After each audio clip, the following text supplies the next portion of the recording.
En 1915, la guerre d'usure s'impose comme nouvelle stratégie. Comment vivent les soldats sur le front? Face à l'ennemi, les hommes s'enterrent et creusent des tranchées.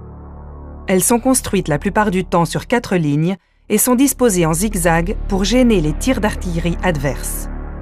Au-dessus, sur plusieurs mètres, des murs de fils barbelés couvrent le sol et se révèlent de véritables pièges à hommes.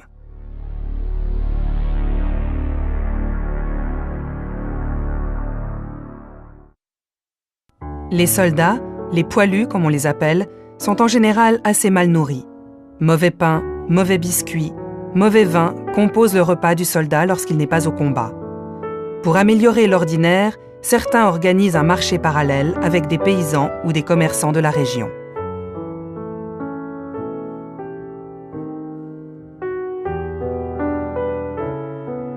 Sur le front, les hommes dorment toujours habillés dans des casemates protégées par des masses de terre ou bien à même le sol sur des paillasses.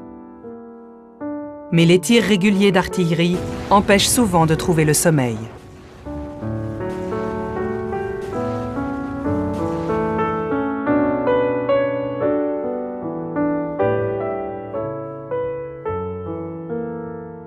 Attendre l'attaque, c'est le quotidien du combattant.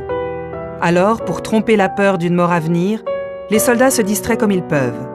Ils jouent aux cartes, confectionnent des objets, lisent les journaux ou donnent des nouvelles à leurs proches. Mais on ne peut pas tout écrire. La correspondance entre le front et l'arrière est sévèrement contrôlée par la censure, car le moral des populations ne doit pas fléchir.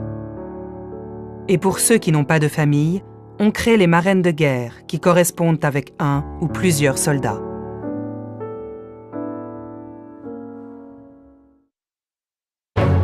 Mais voilà l'heure du combat. Les hommes se rassemblent.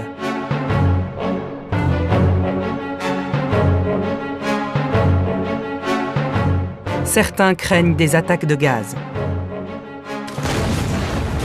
Avant l'assaut, les deux camps se livrent d'abord à un duel d'artillerie. Ces bombardements ont pour but, entre autres, de détruire les barbelés et les mitrailleuses ennemies.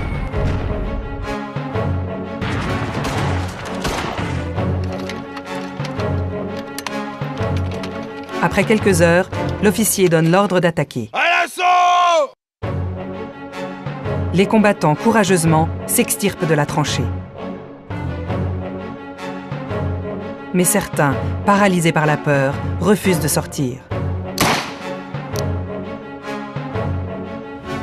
Pour les autres, ils doivent courir vite et franchir rapidement le No Man's Land sous le feu nourri de l'ennemi.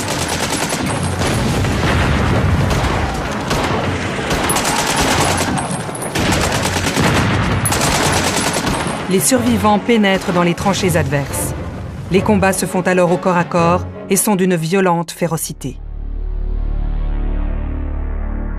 Enfin, voilà la fin de l'attaque. Il faut maintenant ramasser les morts et les blessés. Des services d'ambulance sont organisés et font sans cesse le va-et-vient entre le front et les hôpitaux de campagne.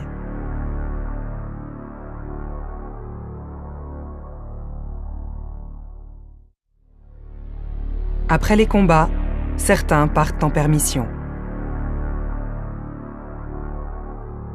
Mais comment vit-on la guerre là-bas, loin derrière les lignes?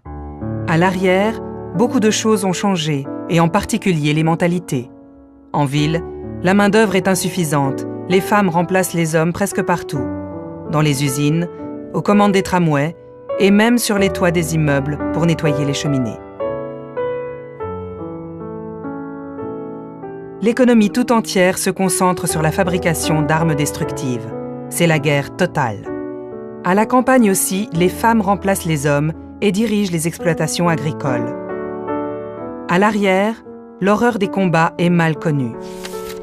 De vastes campagnes de presse et d'affichage orchestrées par les gouvernements désinforment les populations et appellent à la solidarité nationale. Pour les poilus, le retour au foyer est parfois difficilement vécu, et il n'est pas rare que les hommes préfèrent retrouver rapidement leurs camarades de combat. Mais sur le front, la lassitude gagne les deux camps, des mutineries éclatent, et certains sont fusillés pour l'exemple.